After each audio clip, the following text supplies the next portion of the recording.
Hi, my name is Rob Ryder, speaking out of West Cornwall. I'd like to do this video again based on the book. If you can see that in the light, I'll put a link below. Debt Slavery: The Economics of a Banking Mafia.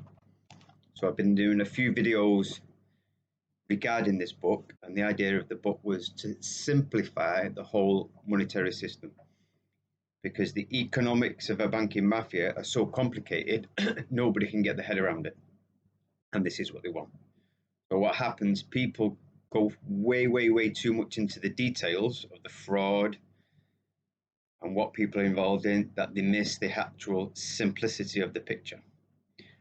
So I've done other videos which it's worth looking at, and this one is about basically how to own the world. So this is a book I was introduced, you can see that in the light, many years ago now, called The Open Veins of Latin America by Eduardo Galeano. With me living over there, I had a big interest, and I could see this power structure that was over there. But you can sum up this whole book, which I have done in my book. You can sum up the whole book, this huge book about the whole history of the conquest of Latin America. Brilliant book, highly recommended to read to get to know the details, but I'm going to sum the book here now. The Spanish had the cow, but it was others who drank the milk. Now that very simple statement sums up what's going on. We may think the Spanish conquest of Latin America was, the royals, but it was the others. Who were the others? International bankers. They were the others. They were the ones that were taking the wealth out. And so we come to explain now how they're going to rule the world. So I'm not going into too much detail because I'm not great at remembering dates, times, etc. But the turn of the 1800s, let's say, you can research this, the exact dates yourself, when, say, in-your-face slavery wasn't acceptable anymore. And we're allegedly said probably the British were the first to abolish slavery. Well, utter nonsense, as we know, because the financial centre, or the one we know of for the world, is coming out of the City of London. So there was never a British Empire, it was a City of London Empire. So instead of abolishing slavery, they rebranded it as free trade. Now, if you look at roughly about the same time, that's when the Rothschild Bank came into existence. So the history on their own website is that they pulled out of central banking into investment banking at that time. Very clever move, in my opinion. And I'm going to show you now why they do it. So we have your high street banks, which are the major money creators through credit. And we've gone through in other videos. About 97% of the money comes into existence through credit. Then you have the central banks, who are passing policies, who control the high street banks. So they'll put interest rates, monetary policies. They can dictate the amount, where the money goes, for example. They have quite a lot of power. And that's why I always say it's completely irrelevant who owns the central banks. It's how they're functioning. We know the central bank in America, the Federal Reserve, is privately owned. That's open. Now, everyone's saying, oh, the Bank of England is a Rothschild bank. Well, it isn't. It was nationalized. We can have these debates all day. It's completely irrelevant. It does not matter at all, which I'm going to explain. It's how the banks are functioning and what they're doing, which is important. So then the central banks connect to the Bank of International Settlements, which is the mother of all central banks. So this is where it gets interesting now. So if you go on their website, again, encouraging the privatization, very key. You look at the International Monetary Fund and the World Bank in, again, this independent District of Columbia in Washington. Heavy promotion on privatization. So the idea is they'll loan countries' money, but they'll want something back. Yeah? There's conditions on them loans, and the conditions are you privatize your infrastructure, your resources.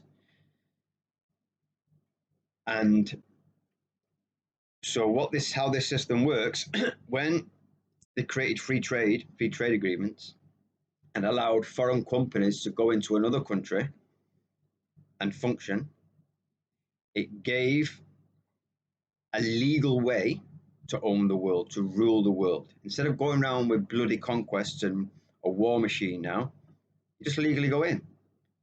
Buy up free trade, well, only for billionaires, yeah, or millionaires or billionaires. So these investment banks go in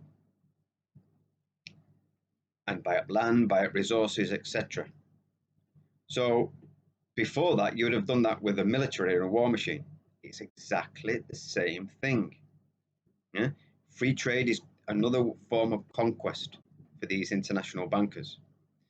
So on a small scale, the little banks here are indebted us into mortgages. So for example, as we know, if you borrow 100 grand, they create that out of thin air, but you have to pay about 130, 40, but they don't create the 30 or 40 grand. So there's never enough money in existence. So there's going to be losers and winners. Few winners will pay the mortgage, the vast majority of people. The only way they can pay is if the system continues and credit's extended to expand the monetary supply. And they choose, as we know, how much money is in circulation, when to expand it, contract it, and so they can just steal our wealth. So they do that on a national level, but on an international level, they do it through the IMF, the World Bank, and they'll go into countries and say, listen, we can build your infrastructure, we can borrow your money, we can borrow you 50 billion, you have to do this with it. It's always about improving the economy, not improving the lives, and improving the economy via selling off infrastructure and resources. Yeah, because then you can own the land and own the people.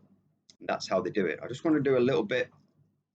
Again, in my book, I don't go into too much detail because people get lost in the details. But these are just a few little things. April 15, 2015, Russia says Western investments in Ukraine's farms is a plot to take over the world. So that was an article, 2015. September 2019, Zelensky demands swift end to Ukraine ban on farmland sales. So the Ukrainian farmland had belonged to the Ukrainian people. The IMF had been putting pressure on, listen, you can have your loans, but privatize. So Zelensky, look at what's happening at the moment, demands swift end to Ukraine ban on farmland. And we go forward from Reuters, March 2020, Ukraine opens up land market in bid for 8 billion IMF package. So this is another angle. There's lots of angles on the war in Ukraine, lots of levels. But one way was Ukraine didn't want the IMF loans on the basis that they'd have to sell off all their farmland.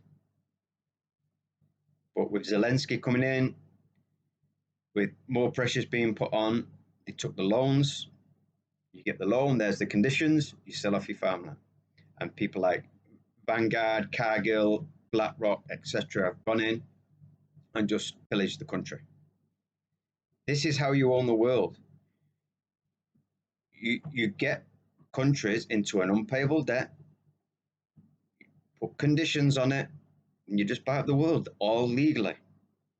Yeah? It's another form of war. It's a modern day war, and it's all this illusionary legal system. This is how they're doing it. They're buying up the world. And there's another little chapter I've done, again, only small because I think people complicate things, and it's called Regulated to Death.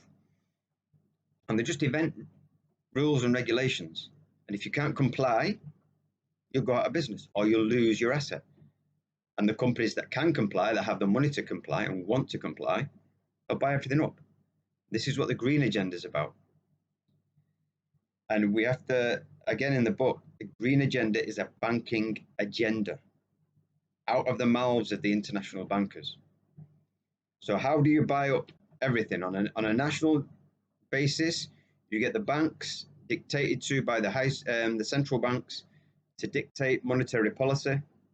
They dictate interest rates, and then the banks get people into unpayable debt, create the good times, contract the monetary supply, raise interest rates, steal the wealth nationally. How do you do it internationally? Well, because, like I say, slavery was not acceptable anymore, you create free trade. You allow foreign companies to go into foreign countries and legally buy things through free trade agreements. Yeah. And then on top of that, you've got developing countries who haven't figured out how to create their own money and their own wealth. The IMF, the World Bank go in, right, here's 100 million, we pay 110 million back, which they don't create the interest, but you have to privatize. This is how you buy up the world. And this is what they're doing. And on top of that, you put the regulations to make people comply. Very, very simple. Very, very simple. It's all in the book in the most simple terms you'll ever hear. People get lost in the details, and they do so much research on the Rothschilds and etc. and how hedge funds steal, and the half the stuff I don't understand because it's you get lost in the details. Everybody needs to understand how simple this is, how to own the world, and this is how they do it. Thank you.